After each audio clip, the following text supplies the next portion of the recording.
तो आज अपने करने वाले हैं एक्सरसाइज 8.1 का क्वेश्चन नंबर 9।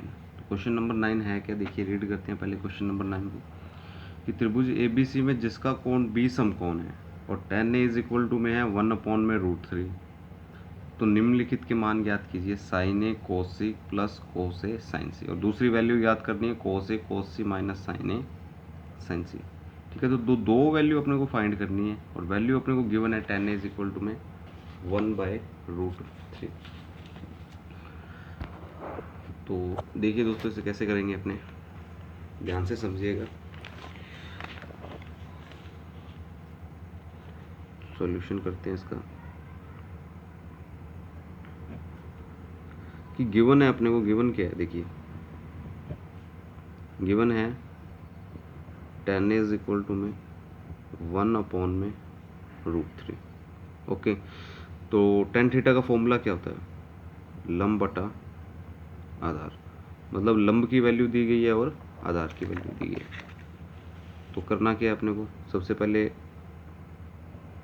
एक समकोण त्रिभुज बनाइए, नाम दीजिए इसे ABC। अगर आप A यहाँ बनाएंगे तो लंब यहाँ ले लीजिए, या A यहाँ बनाएंगे तो लंब यहाँ रख दीजिए। तो A ये रहा, तो थीटा इज इक्वल टू में A, ठीक है, तो लंब क्या हो जाएगा यहाँ पर थीटा के सामने 1 इकाई। ओके, और 90 डिग्री के सामने कर्ण हो जाएगा, तो बच गया आधार की वैल्यू कितनी हो जाएगी, √3। तो पहले अपने को कर्ण की वैल्यू निकालनी होगी। कर्ण की वैल्यू कैसे ज्ञात की जाएगी, कर्ण की वैल्यू ज्ञात करने के लिए अपने को फॉर्मूला लगाना होगा पाइथागोरस थ्योरम का, पाइथागोरस प्रमेय।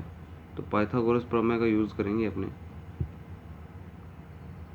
और यूज़ किस में कर रहे हैं, ये त्रिभुज CBA में। ठीक है, जब CBA में पाइथागोरस प्रमेय यूज़ करेंगे तो क्या होता है पाइथागोरस प्रमेय, कर्ण की स्क्वायर इज इक्वल टू में आधार की स्क्वायर प्लस लंब की स्क्वायर। तो ये फॉर्मूला है अपने पास, कर्ण स्क्वायर इज इक्वल टू में आधार स्क्वायर प्लस लंब स्क्वायर। तो कर्ण है क्या, AC, तो AC का स्क्वायर, आधार है क्या BA, ठीक है ना, BA का स्क्वायर, और लंब क्या है CB का स्क्वायर। ठीक है, CA लिखिए AC लिखिए, एक ही बात है, ठीक है, क्योंकि इन दोनों बिंदुओं के जो बीच की दूरी है, ठीक है, जो होगी वो आ जाएगी। ठीक है, तो जैसे आप C से A तक मेजर कर लीजिए या A से C तक, वो इक्वल ही आनी है। तो ये आएगा AC square is equal to में BA की वैल्यू है √3, तो √3 की स्क्वायर, CB की वैल्यू है 1 की स्क्वायर, √3 की स्क्वायर 3, 1 की स्क्वायर 1, तो 3 + 1 क्या आ जाएगा 4। AC square is equal to में 4, तो AC इज इक्वल टू में क्या आ जाएगा √4, तो AC इज इक्वल टू में क्या आ गया 4 का रूट 2 इकाई।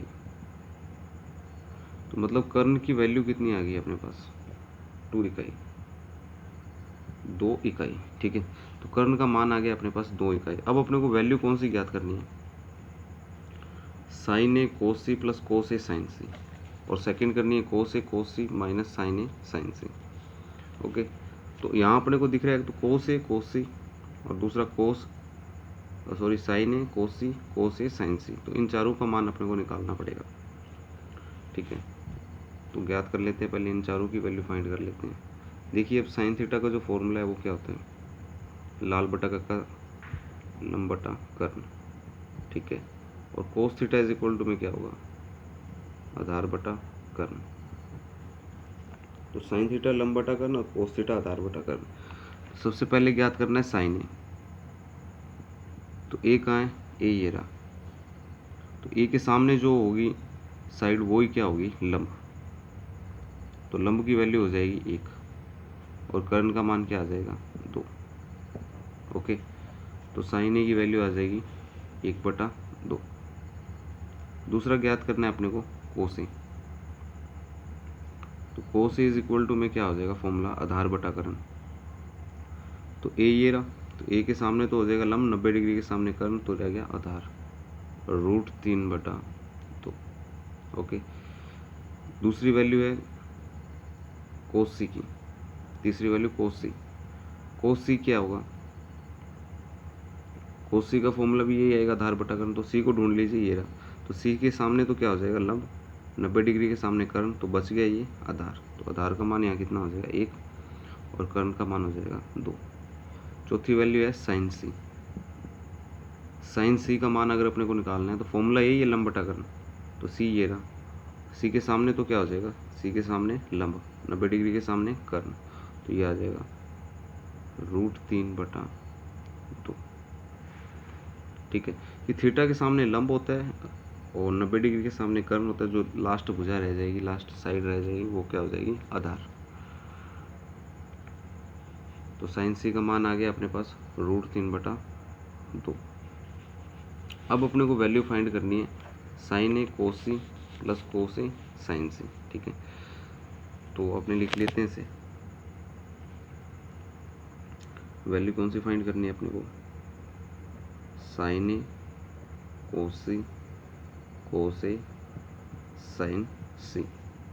ओके, तो साइन ए का मान देखिए यहाँ पर कितना है, साइन ए का मान है 1/2, पुट कर दीजिए इसमें 1/2, मल्टीप्लाई में कोस सी का मान भी कितना है 1/2, पुट कर दीजिए 1/2, प्लस कोस ए का मान कितना है √3/2, पुट कर दीजिए √3/2, साइन सी भी कितना है और √3/2। तो इसे भी क्या कर देंगे, अपने इस वैल्यू को पुट कर देंगे। ठीक है, तो अब देखिए क्या होगा यहाँ पर, 1 का 1 से मल्टीप्लाई 1, 2 का 2 से मल्टीप्लाई 4, √3 का √3 से मल्टीप्लाई करोगे तो आएगा 3, 2 का 2 से करोगे 4, एलसीएम आ जाएगा 4। ठीक है, 1 और 1 का मल्टीप्लाई 1, 4 का 4 से डिवाइड 1, और 1 का 3 से मल्टीप्लाई 3, तो ये क्या आएगा 1 + 3 4, और बटे में भी 4, तो ये कितना आ गया 1, यानी पूरी वैल्यू कितनी आ गई अपने पास 1।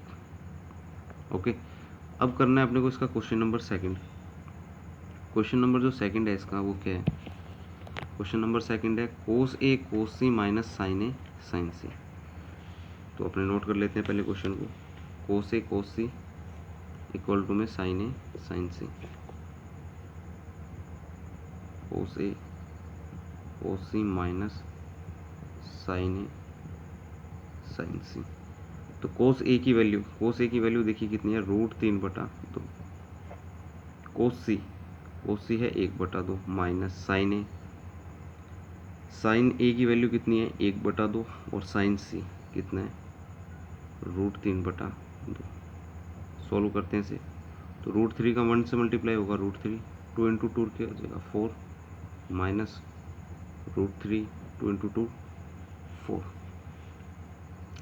2 × 2 4 हो जाएगा। ठीक है, एलसीएम कितना आ जाएगा 4, √3 माइनस √3, ये आ जाएगा 0/4। तो आंसर कितना आ जाएगा 0। तो ये था दोस्तों क्वेश्चन नंबर 9। अगर वीडियो पसंद आए तो इसे लाइक कीजिए, और चैनल पे पहली बार आए तो इसे सब्सक्राइब कीजिए, और वीडियो को शेयर कीजिए, कमेंट कीजिए, और दूसरी कोई एक्सरसाइज अगर आपको करनी है तो कमेंट बॉक्स में लिखिए। धन्यवाद।